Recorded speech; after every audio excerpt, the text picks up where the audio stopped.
Okay, so yeah, bro. First of all, you know how I feel about this guy, okay? You know how I feel about this guy.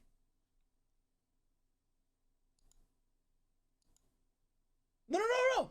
No, we're going to watch this for two reasons. One, we're going to see what he says. We'll see what he rates it. Don't spoil anything. And then two, we're going to watch the Certified Lover Boy review. We're going to watch it. So I want to see what he gives both of them. All right? And I'm curious. I'm curious about this also. What do you guys rate Donda?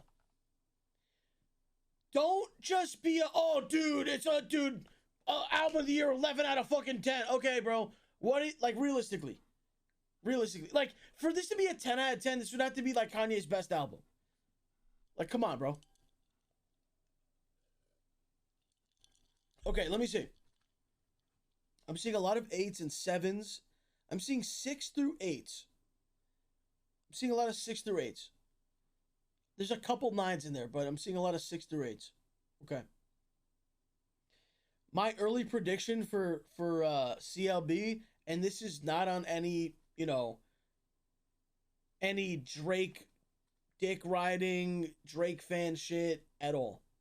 I truly believe that CLB, I think it's going to be the best thing that Drake has put out since Views. I think, and I like Views. Some people don't like Views. I think it's going to be the best thing he's put out since Views. Like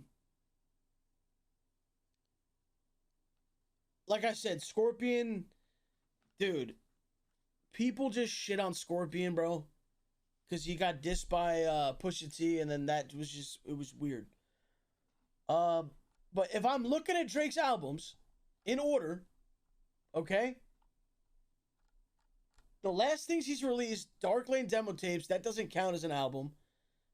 Care Package isn't an album. Scorpion, More Life is not a studio album. Views came out in 2016. I think it's going to be his best project since Views. I truly think this, bro. I truly think this, bro. Scorpion was good. I like Scorpion, and I like More Life. But I'm saying, I think it's going to be better than More Life, bro. That's what I'm saying. I'm saying it's going to be better than More Life. And yo, there's also people who don't like More Life, which I don't know what the fuck is wrong with you. I don't know what is wrong with you, bro. Seriously. First of all I gotta do is play one song of More Life. I'm gonna play the whole song. That right there makes that better than most of your favorite artists' best album. I'm gonna be honest. But yeah, there's a lot of just good songs on here. And then what else? So Scorpion, a lot of people hate on Scorpion, bro. Scorpion was actually like good. Like there's songs you can skip because there's so many songs. Like there's literally what, 25 songs? The song with Jay-Z I don't like.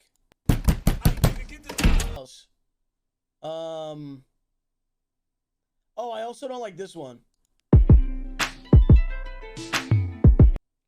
Besides those two, bro, I like every song on this album. Dude. Hey, be honest, bro. Be honest, dude. When a Drake album starts and you hear that intro, there's not many things that hit the same, bro. I'm gonna be honest. Like, when out of nowhere you put this on for the first time and you hear this, bro, that's some fucking chills, bro. Like I'll play the intros. Look, hold on. Let me play the intros right here.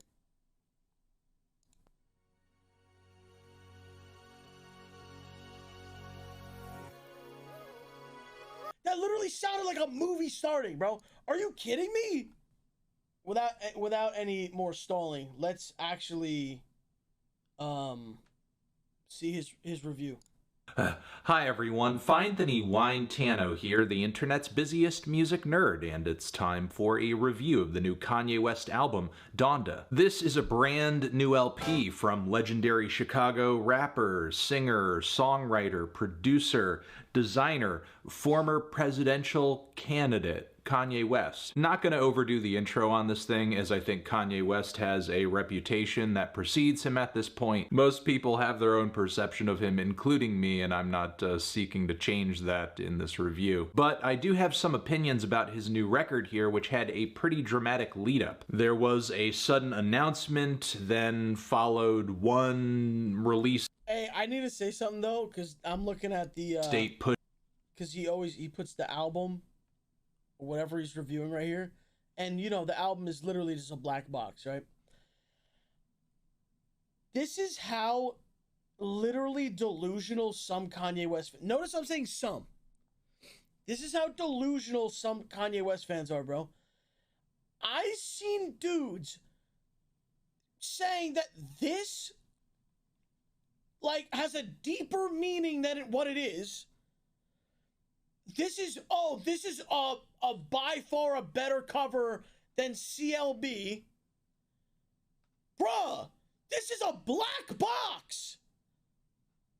I don't care if Drake fucking put a rubber ducky on, like, just threw a rubber ducky on the floor and took a picture, bro. Anything would be better than this. This is nothing. This is the definition of, this is literally nothing.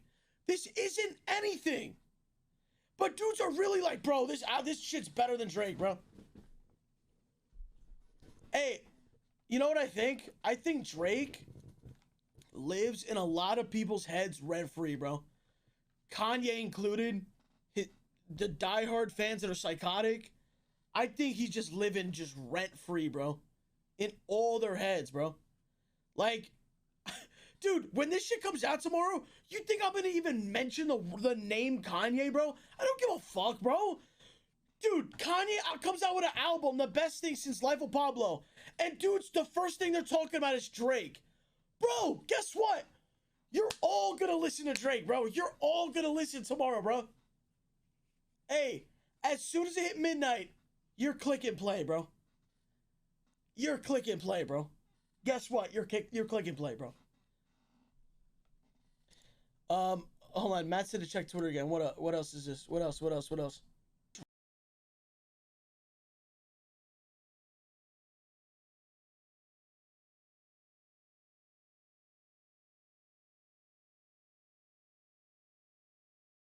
I'm gonna try anything to boost those numbers.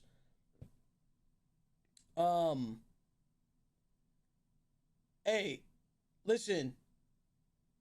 Wait. What did this guy just say? That's weird as fuck, Lowe's. Hey, you know what? It's fine. You know what? There's no winning, dude. Against these like insane Kanye fans. You know what? You guys buy fucking shirts with fucking holes in them and fucking foam sandals and shit and whatever the fuck else Kanye wears. Wear a fucking ski mask, whatever the fuck, dude. I'm gonna be wearing a fucking regular fucking t-shirt, dude. Okay? I'm gonna wear a regular fucking Nike shirt. Sorry, bro. Sorry, I'm not a psychopath. You're gonna be, what are you gonna run around with your face covered? Cool, bro. You're fucking artistic, bro. Listen, I'm gonna be wearing a t-shirt, okay? Jesus Christ, dude. These guys are fucking like insane, bro. They're seriously insane, bro. No, I don't wear Yeezys. I'll never wear Yeezys in my life. All right, come on. Pushback after another. There was also a series of theatrical listening events over which the record seemed to kind of take shape in terms of its song. I'm a basic. Oh, now I'm getting called a basic bitch. Do you hear your insults? This is like what girls say to other girls. Like, you're calling me a basic bitch. Dude, bro, I'm a basic bitch for wearing a t-shirt instead of a ski mask. Okay, bro, that's fine. Songs, its production, its features. It kind of reminded me of the hectic way in which The Life of Pablo rolled out originally, but maybe this time it felt longer.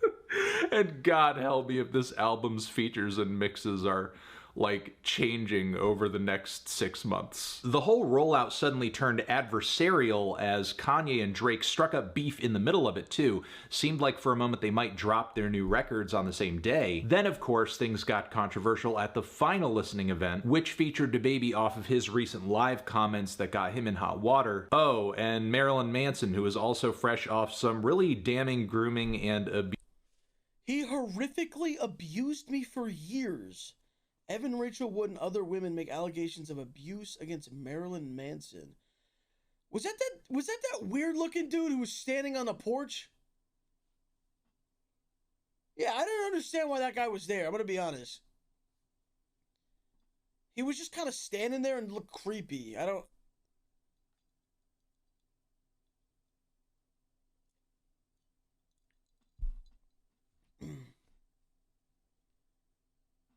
Okay.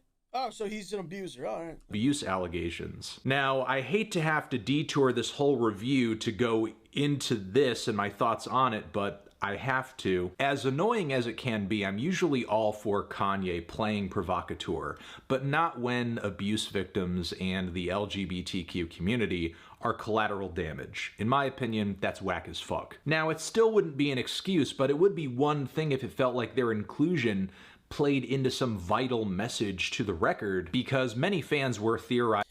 I didn't even hear what DaBaby said on stage, bro. Cause usually when I look shit up on YouTube, it's like on stream, and obviously I'm not gonna listen to that on stream if he's like saying like, you know, like homophobic slurs and shit like that. But like, what did he say? Like, can you say it without being like graphic? Like, what did he say that was so bad? I never heard it. What did he say?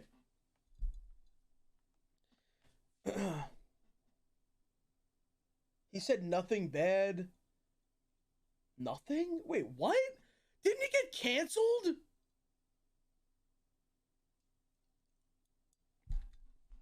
He said fans don't have AIDS, they're classy gays.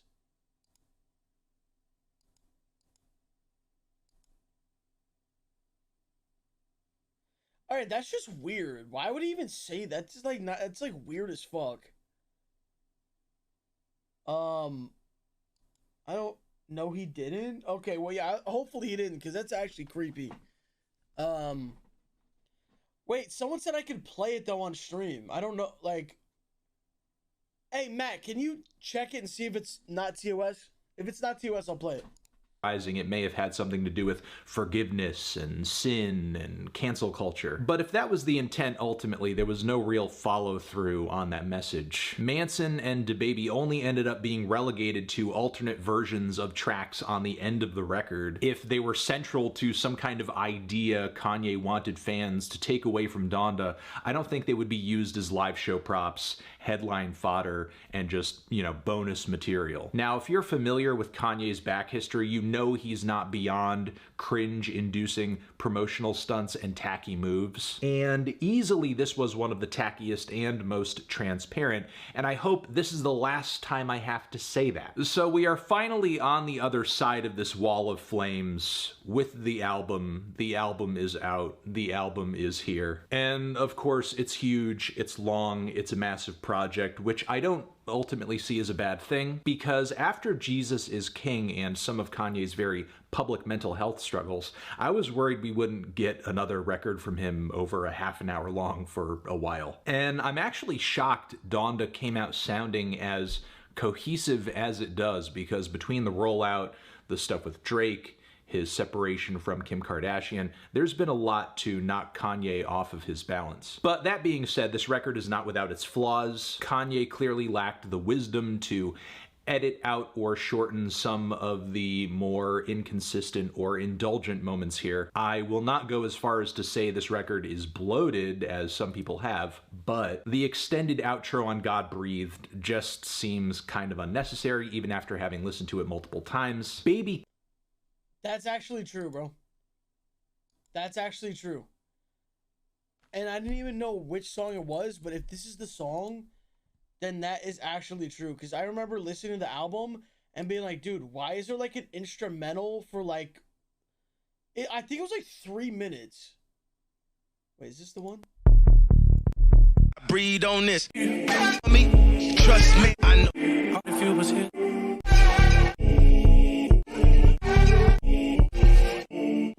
Dude, it's literally like almost 3 minutes of just this.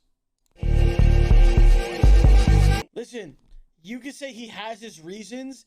It just doesn't fit. There's no other song like that on the album. If there were other songs like that, then okay.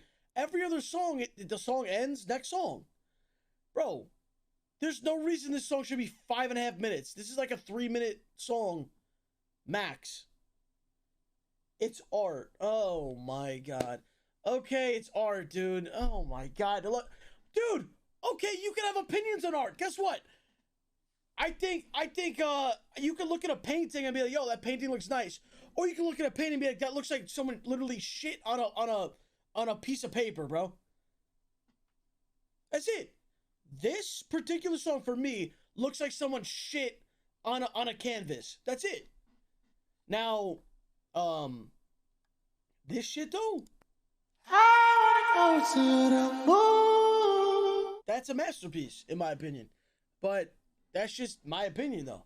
It's art, like you said. So it's not, there's no right or wrong answer. Just seems kind of unnecessary, even after having listened to it multiple times. Baby Keem completely derails what would otherwise be a pretty great highlight on the record, delivering a verse that can't quite seem to get started or find any sense of direction. Sometimes he even has difficulties delivering a coherent thought. 𝗘𝗵𝗵𝗶𝗹, bada-da-bada-da-bing, okay. Then the track Junior runs sort of... Dude, I like Baby Keem. I don't know what he's talking about. What? I don't know. I don't... Am I missing something here? Like a Playboy Cardi ripoff with its very repetitive, distorted beat, overuse of ad-libs, and of course Cardi is on this track as well. Personally, I don't mind Kanye trying this sound out, but I think he kind of already got away with creatively hijacking it on Off the Grid to a degree. Playboy Cardi is on that track too, and that song is killer from front to back. I think this was just kind of an instance where he should have quit while he was ahead and just moved on. Hey dude, why when people try like different sounds and stuff, or do things that they don't usually do, or like they get inspired by other sounds, whatever, why is it like called like hijacking and like all this crazy shit? Like, dude, everyone who does like especially like in rap, like everyone is like taken from each other and shit. Like there's no one person who like doesn't sound like anything else ever that's ever come out. Like it's just literally not possible. It's impossible, bro. You know what I mean? Like people have said this about so many people. It's like really annoying to hear. Creatively hijacked? Come on, bro. That's psychotic. That's a little psychotic, bro. Literally Drake's career. You see, chat, you see this? Rent free. Rent free in these dudes' heads. You're such a Drake hater, but all you talk about is Drake. No one's talking about Drake, bro. You'll be press and play tomorrow at midnight. You'll be press and play. To one of the many other great tracks that are already on the record. Now, I like the track Believe What I Say a lot. It's a very warm and luscious, fun and catchy piece of hip house with a great Lauryn Hill flip in it. But the more I listen to it, the more the song feels completely out of line with the record's core vibes and aesthetics. Maybe in a way that is the point, because overall this does feel like a very cold and desolate album, and this is one of the only moments of fun on the LP, I think, and Lauryn Hill's voice is one of the few moments of a strong female presence as well. But dude, I fucking really like this song. Yo. Yeah, I really like that song. Hey, I saw a TikTok though. It was like a two-parter, and this guy was like breaking down like every Kanye diss on Drake, and it actually pissed me off. Like it actually it made me be like, damn, like I was bumping in that shit in the car, and he was dissing Drake. Like it pissed me off, bro. So all I'm saying is, I hope Drake comes back with the same energy, and he will. He will, bro. People's feelings will get hurt tomorrow, but guess what? You're still gonna click. You're still gonna press play at midnight. So even if you're a fucking Kanye lover and a Drake fucking hater, yeah, bro, you're gonna listen to that shit. But I hope that I don't know. I hope he just says something that people are like, what the fuck? Like, I hope he says something crazy, bro. Kanye and Drake be dissing the fuck out of each other. Bro, I wish I had the TikToks to show you guys, because there's shit that I didn't even catch. Bro, Kanye was, like, it almost seems like there's lines on every song dedicated to Drake. I'm actually not kidding, bro. If you find the TikTok, you'll see it. But there literally is, like, so many fucking lines on this. All right, let's keep going. By the way, is it me, or is this guy, like, shitting on the album so far? still, I can't shake the feeling that the song runs like a T-Lop afterthought and just sticks out like a sore thumb in not the best way. There's also... Dude, what? This song is good as fuck! What the hell you do waking me up at 5:30? Nah, bro. Nah. So Remote Control, which I think, at least for me, wins the award for worst chorus on the entire record. The hook lyrics and melody from Kanye are so awkward, are so... Wait, what? ...thrown on the... So Remote Control, which I think, at least for me, wins the award for worst chorus on the entire record. The hook lyrics and melody from Kanye are so awkward. Oh, no, he's baiting, I think. I think he's baiting. This is literally one of the catchiest songs on the album. Please don't ask again, who's up in the van? It's one of those songs where I don't give a fuck what he's saying, it just sounds good. Like, he can say anything he wants. Like, he literally says, I'm in my hovercraft. I don't give a fuck, dude. Please don't ask again. I mean, how is that awkward? Dude, this fucking guy, man. He said that this song is awkward. I'm like defending songs that are dissing Drake. Like, I'm like, what am I doing right now? All right, let's go. You tweeted me the shit? Okay, I got you. Wait, Drake's IG, what?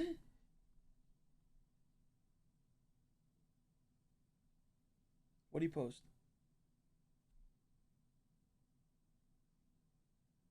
Yeah, I'm copying. What? Yeah. I'm copying. 𝗟𝗶𝗸𝗀𝗀. Dude, I'm literally like, what? This isn't even a question. A Giannis? Bro, nah, dude. That's automatic. It's literally automatic. You're a man-child. Hig Flyer. Well, listen, dude. You know what? When people call me a man-child, to be honest, I'm not insulted by that. Because I'd rather be a man-child than be like some like boring like old like adult, or you know what I mean? Like, I'd rather be a man-child. Like, let me be a man-child as long as I can until it's like really like it's getting bad type shit, you know? Like I'll just be a man-child, bro. I don't care. That's not an insult to me. That's literally not an insult, bro. You're pushing 50? Yeah, apparently being in my mid-20s means I'm pushing 50. Okay. All right, bro. I'm pushing 50.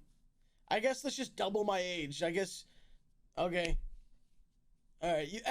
Hey, you guys who are the 17-year-olds in here, you're pushing 34, bro. I'm just letting you know. You're pushing 34. All right, let's go.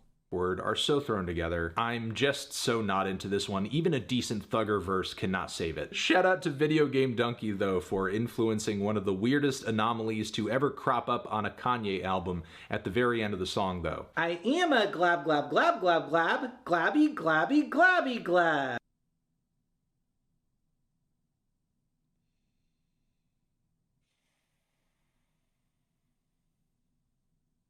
Listen. If he's saying this shit,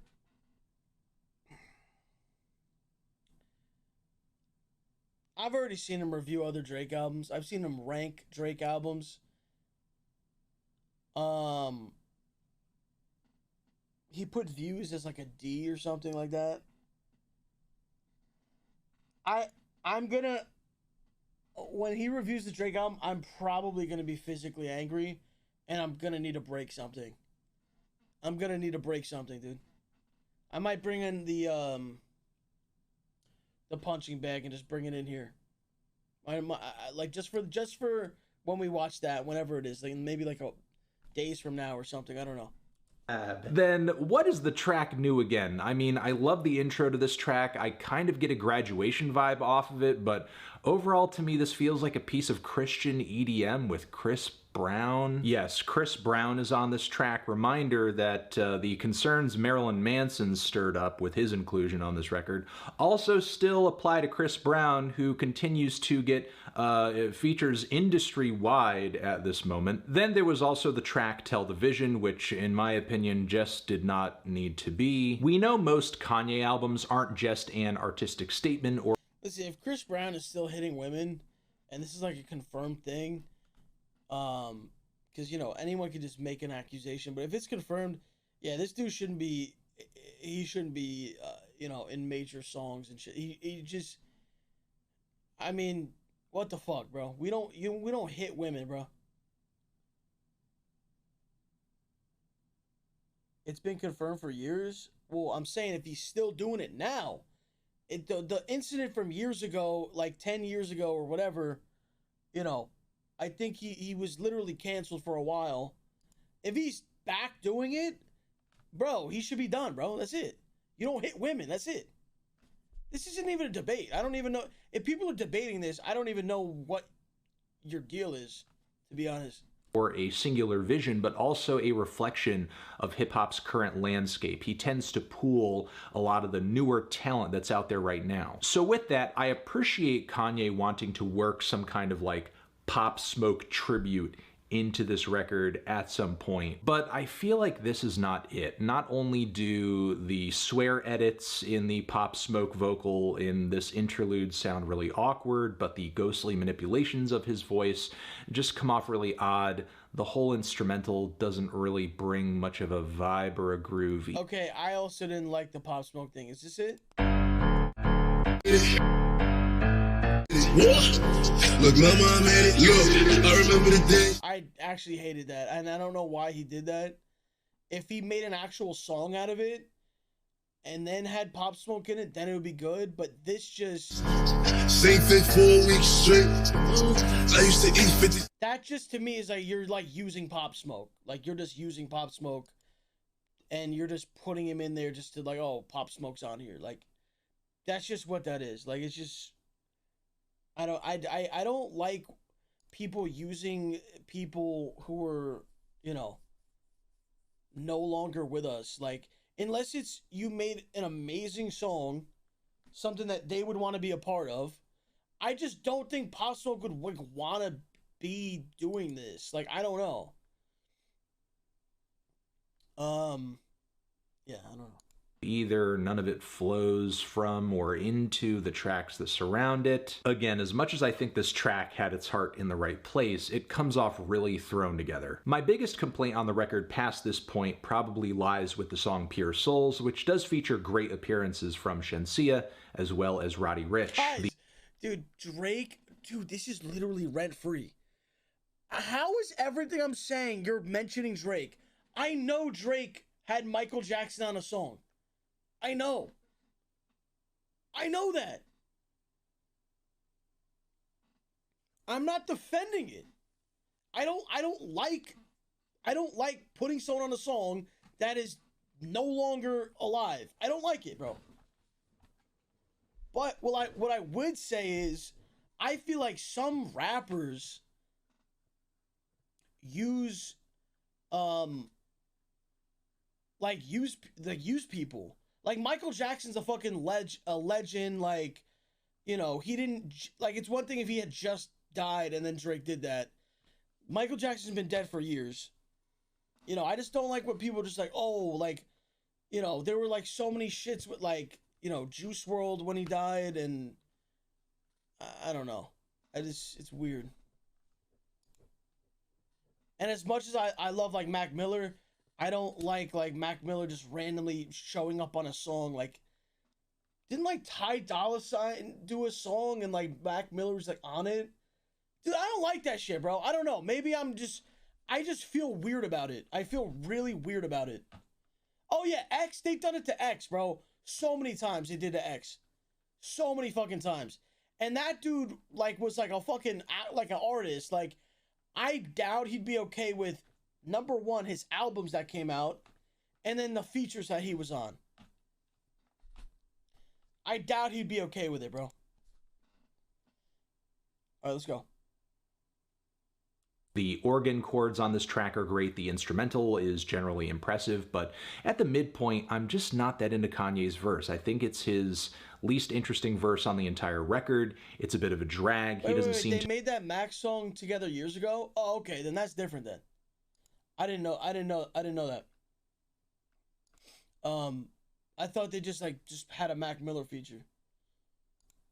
Know how to end it at one point. He kind of starts off by going into his past and his retail addiction, and then goes into some singing passages from there. And intentional or not, I'm just not crazy about the audible crackling due to the bum mastering on this track on the back end. So yes, when it comes to this record, I have complaints, I really do, but I also have a lot of praise for this project as well. Yeah, it's kind of a mess, but I also think it's leagues beyond Jesus is King, and it's kind of what I wanted out of that record to begin with. As I said in my review of that album, it didn't so much feel like an expression of Kanye's faith as much as it felt like an extension of the mental health struggles that Kanye was having on his records just before that, but with a religious angle. But Donda, by comparison, runs like a much more thorough and sincere vision of praise. However, with that, don't expect Kanye's religious convictions to become any clearer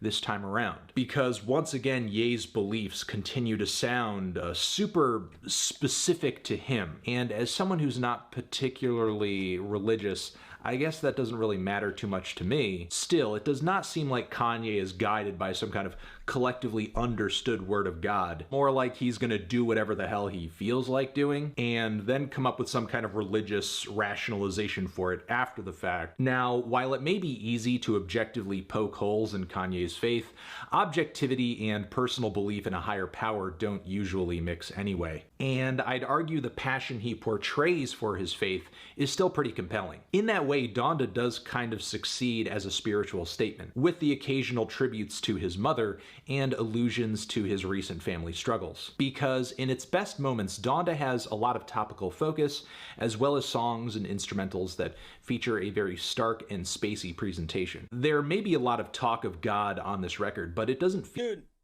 Dude's in here, a guy just said, Donda washes CLB. This is why tomorrow when we're listening to the album, we're gonna be in emo mode. It's dudes like you. You automatically are done. Like, you can't say anything anymore. You're just saying shit. The album's not even out, and you're saying Donda washes. Dude, trolling or not trolling, you're an idiot. Like, you're just an idiot, bro. You're not about to sway people's thinking. Dude, you know, like, a lot of people get swayed, bro. A lot of people see a majority of people saying something and then they believe it, bro. It happens to a lot of us. You know, when you go, let's say you're about to watch a movie. Before you watch the movie, you look up the reviews, and let's say the movie has like a fucking 20% Rotten Tomato. You're gonna go into that movie and you're gonna be like, yo, this shit's gonna fucking suck. And you're gonna view it like this shit sucks. You could go into a movie, it has a 99% Rotten Tomato, and you're gonna go into it like being like, yo, this shit's about to be crazy. Dude. Same thing with music. That's why I don't want to ruin it for people and just have a bunch of trolls in here saying this sucks, Donda's better. You know what I mean? So, yeah, trolls actually ruin a lot of shit. I'm going to be honest. They ruin a lot of shit. Twitter's going to be even worse. Twitter's going to be even worse, bro. I don't even want to. I don't even want to look at Twitter after tomorrow. Feel like a godly, warm, heavenly experience. A lot of this LP, to be honest, feels like Kanye begging to be released from this purgatorial state, which I think is hinted at instrumentally and aesthetically in numerous ways, like the very stiff and drumless progression of Jail, or the industrial throbbing beats and distorted vocal samples on the song 𝗍𝗶𝗁𝗶𝗹, which are kind of Yeezus-esque. There's the rudimentary rhythms chilling I am horny. Pop a titty. Go on my Instagram, bro. atmosphere and sunburnt gospel choir hits on Hurricane. The more I listen to my favorite parts of this LP, the more I feel like I am experiencing some otherworldly sound. It's simple, it's bold, it feels like something Kanye would do, but it's kind of warped and distorted in a surreal way. Now, as I was saying earlier, Donda may not be the most consistent record under the sun, but it does kind of make up for that with a 40-day, 40-night flood of highlights, features that focus on the overall concept at hand, and some verses from Kanye that make him sound like he's sort of his old self again. As I was saying, there are some great features on this LP that really met the moment. Jay-Z on Jail, I love his wordplay on this cut. He is charismatic from end to end, and the way he kind of pushed at Kanye a little bit with that red cap line is further than I thought he was going to go, for sure. Then there was 𝗖𝗵𝕋𝗴𝗏 on Off the Grid, which I have sort of been into this guy's music up until this point.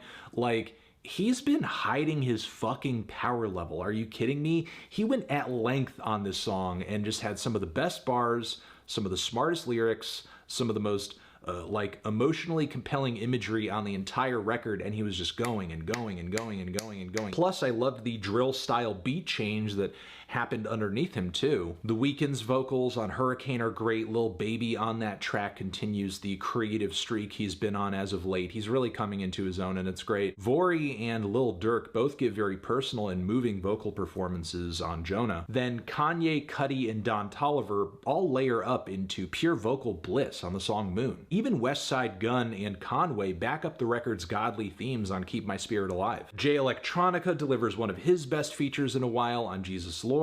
So yes, most of the features on this record are impressive. They add so much to the overall experience, but the songs are so good too. Off the Grid is easily one of Kanye's most merciless and progressive bangers in a while. It's damn futuristic with its dystopian vibes, psychedelic undertones, as well as that drill beat switch that I mentioned earlier. Creatively structured, but insanely catchy anyway, and the same goes for the song Jail, which is anthemic. I love its sunburnt guitars, the Kanye vocals, Jay's inclusion again. The song Heaven and Hell has a kind of linear progression too, with the instrumental ending off with these very distorted, buzzing synthesizers, and totally unhinged.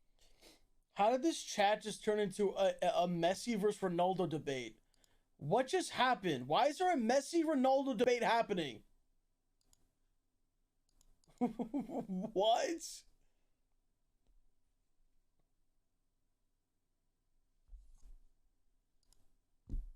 Messi's better, bro. Hinged, 𝗟𝗶𝗁𝗍 style ad-libs. The gorgeous, gorgeous melodies and pristine atmosphere surrounding the song Moon make that one a stunner. And talking about stunning, the song Come to Life, which features all of these very fast, propulsive, minimalist piano layers. Jesus Christ, the way the track launches upward, it feels like experiencing the rapture, and then the very chilly, airy, floaty No Child Left Behind is sort of like the aftermath, the calm. Dude, David Beckham is better than both of them, bro. after the storm. Like, and between these tracks, I do just want to comment and say, like, Kanye's clearly been working on his singing at least a little bit as of late. There are moments where his vocals can be a bit off, like on Pure Souls, but like when he's on, it's some of the best singing he's ever done on record. I think Donda contains some of his best rapping and writing in a while too. The storytelling on Jesus Lord is certainly worthy of high praise, as Kanye weaves in reflections on drugs, addiction, abortion, being desperate to connect with his mother again. Given the content, I think this is one of the most telling, personally, verses for Kanye in a while, and, you know, in regards to his mother passing, I think this is like, in music anyway, like the most he's processed this in front of us. Then Heaven and Hell has this manic Yeezus type energy to it, vocally and emotionally. He just sounds revamped. The bars on Jonah make for a really interesting narrative in the record because there is a lot of posturing. What's good, Los? Yo, EGK, what up?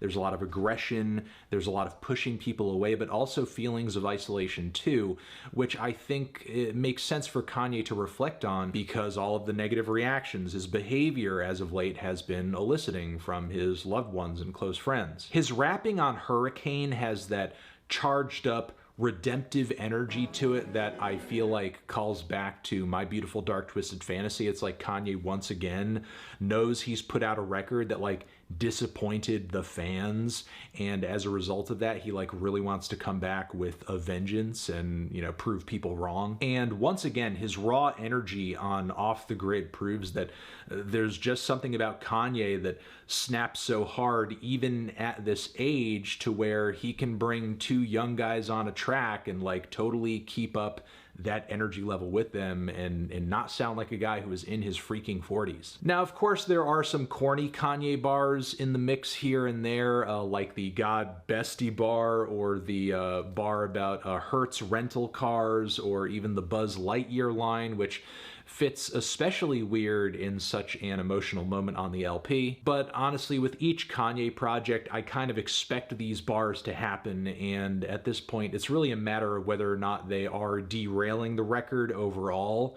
On Jesus is King, I think that was especially the case, considering that, in my opinion, a lot of the material on that LP was weak. With the material on Donda being so much stronger, I don't think that is a concern. Overall, Donda, I think it's a good record. I think it's a good, big, flawed, godly record with some of Kanye's best material in a long time. And while it's not a perfect LP, it's not my favorite LP, I am enthusiastic to see Kanye at least reach a point of creative stability and focus once again. And I'm also hoping this leads to at least some semblance of personal focus and stability for my own sanity when it comes to the next album rollout at some point. I'm feeling a light to decent 7 on this record. Transition, have you given a light 7? So that's not even a confident 7. And that's with him saying that he like enjoys the album. So you know he's not going to say he likes Drake's album. He's gonna give Drake like a fucking 4, bro. Like, he's gonna give him a 4 max.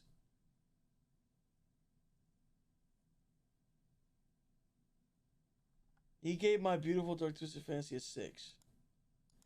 Okay, well, okay. Listen, this guy is a genius because he deliberately, like, let's look at, okay, I'm just guessing. I'm gonna say he has a couple thousand comments right now. Let me see. Oh, a couple thousand, 5,000 comments. Dude, he's not gonna sit here and say what you want to hear, bro. He, like I said, first of all, fuck this dude because he hates on Drake, but I will acknowledge he's a genius because he'll get everyone in the comments going crazy, people talking about it, be like, oh, you see what this fucking idiot rated this fucking album? Oh my, dude. If he came out here and just sucked off Kanye, no one would care. If he came out sucking off Drake, no one would care, bro.